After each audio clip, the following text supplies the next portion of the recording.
Alright mga amigo, so ito nga pala ang pangalawang araw mga amigo na nag-dry dock ang aming barko dito sa Grand Bahamas Shipyard mga amigo, Freeport. So kahapon mga amigo ay kinabitan nila ng shore connection upang mapara ang generator mga amigo at maiangat ang barko upang magsimula na sila magtrabaho mga amigo. Since nakapatong na ang barko sa docking area, ang una nilang tinira mga amigo ay ang propeller blade mga amigo. Nirestore nila ito at nilinis. Alright. Which is controllable pitch propeller mga amigo. So nilinis muna nila ang nut mga amigo bago tanggalin ang blade mga amigo.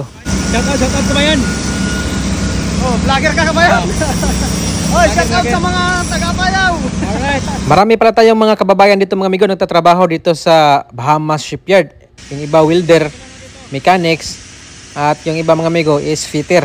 Alright, so dito mga amigo tumawag si kapitan at galawin ang radar mga amigo to hard port upang makagalaw ng maayos ang mga kababayan natin. So pagkatapos din mga amigo ay pumunta ako sa loob at binaklas namin ng HPS ng makina mga amigo, which is hydraulic power supply.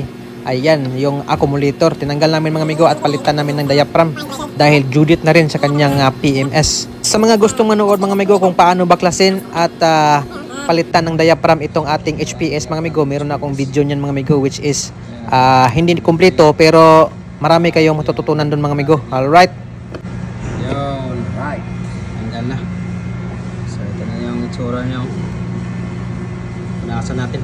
So busy talaga tayo dito sa dry dock mga amigo dahil kailangan natin tapusin ang mga nakalistang maintenance mga amigo. Alright. So dito naman sa labas mga amigo ay busy naman ang ating mga kababayan mga amigo nag-blasting upang maibalik sa dati ang ganda ng ating barko mga amigo. So ayan, gumamit sila ng water jet blaster mga amigo.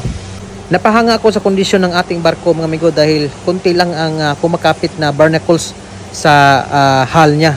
As you can see mga amigo, maganda pa yung pintura. So since nandito tayo sa dry dock ay kailangan nating palitan ang pintura upang gumanda at kuminis ang hull ng ating barko. Karaniwang natatrabaho dito mga amigo dito sa Grand Bahamas Shipyard mga amigo ay ang ating mga kababayang Pilipino mga amigo. Handang magsakripisyo upang matupad ang mga plano sa kanilang pamilya.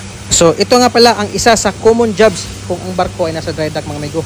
Magpalit ng pintura upang gumanda at kuminis ang hull ng ating barko. At yung mga hindi matira na maintenance mga amigo habang ang barko ay nasa laot ay dito titirahin sa dry dock mga amigo upang may balik sa kondisyon ang ating mga machineries at ang hitsura ng ating barko mga amigo. Alright. So ito nga pala ang day 2 mga amigo na nag-dry dock ang ating barko dito sa Grand Bahamas mga amigo. So as you can see mga amigo, may progress na. May mga natira na silang mga maintenance mga amigo, which is ang ating pitch propeller at syempre mga amigo ang ating hull mga amigo. Pagandahin nila mga amigo sa tulong ng ating mga kababayan. Alright.